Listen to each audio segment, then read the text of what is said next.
Hello, Phil here from Wings of Pegasus, and this is another analysis video, and tonight we're going to be looking at Stevie Ray Vaughan on one of his live performances. And when he played, unfortunately he broke a string, so we're going to see how he deals with that. It's the nightmare for every guitarist out there.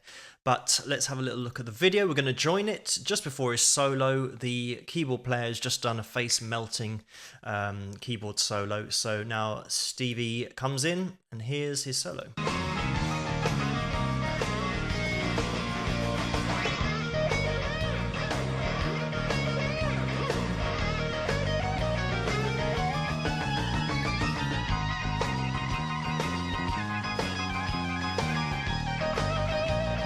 And I'm going to interject at this point. The last video I did was Nick Jonas, and this guy's on the other end of the spectrum. Stevie knows how to play, or he knew how to play, and he very much is a master of his instrument, and certainly an influence on me when I was kind of growing up and started to play guitar. So as you can tell from this solo, he knows what he's doing.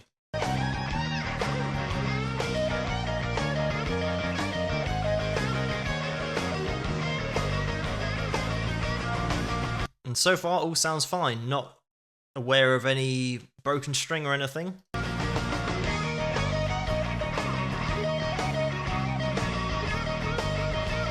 now, just at that point, only because I can see it, I can see that this high E string is now kind of flailing in the wind. There it is. They can see it just catching the light.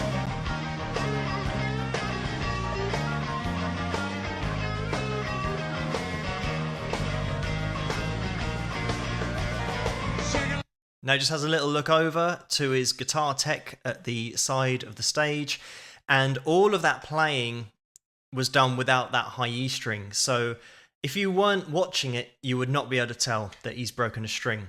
And this is my favourite part. Like a tree, running like a log, shaking and rolling now. That ain't no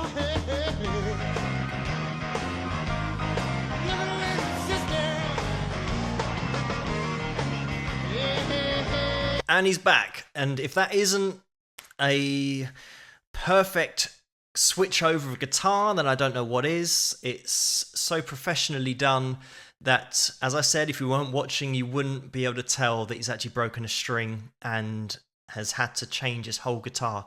So massive respect to Stevie for this. He just continues on.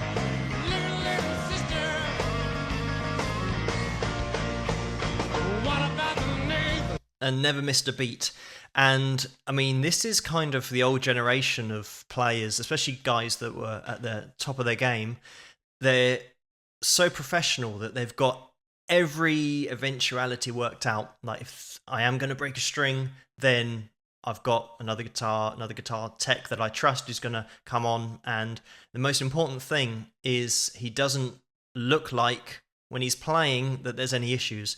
The main thing that will happen with somebody, if they have broken a string, they'll start looking around and they'll get put off and they'll forget what they're singing and forget the lyrics and stuff. So massive respect back in the day to Stevie for actually changing his guitar. And as you could tell afterwards, you know, he just doesn't miss a beat. So amazing. Yeah, compared to the Nick Jonas video that I did yesterday, this is totally the other end of that spectrum. So well done to Stevie. Just a little point here from a guitarist. If he was playing with a Floyd Rose bridge, where the tension of the strings are determined by the other strings holding everything in place, if you break a string on that, then you are absolutely knackered because all the strings will go out of tune and it's going to be impossible to play anything in key because now all of your strings will be out of key or out of tune, as they call it. So yeah, he had a fixed bridge and that really helped with the high E string going, but obviously nobody ever wants to break a string live. And sometimes it does happen, even if you change your strings straight before you're about to play. They can just have a mind of their own and just break, maybe because of the heat under the lights, I don't know what it is. But amazingly dealt with, Stevie, well done. to Stevie, and if you get a chance to listen to any of his stuff, I strongly recommend that you do, because as I said, he knows what he's doing. But that was Stevie Ray Vaughan dealing with a broken string. If you like this video, please like it and comment underneath if you want me to analyse any other guitarist or any other video, and I will let you know what I think and give you my opinion of them. But I will see you guys at the next video.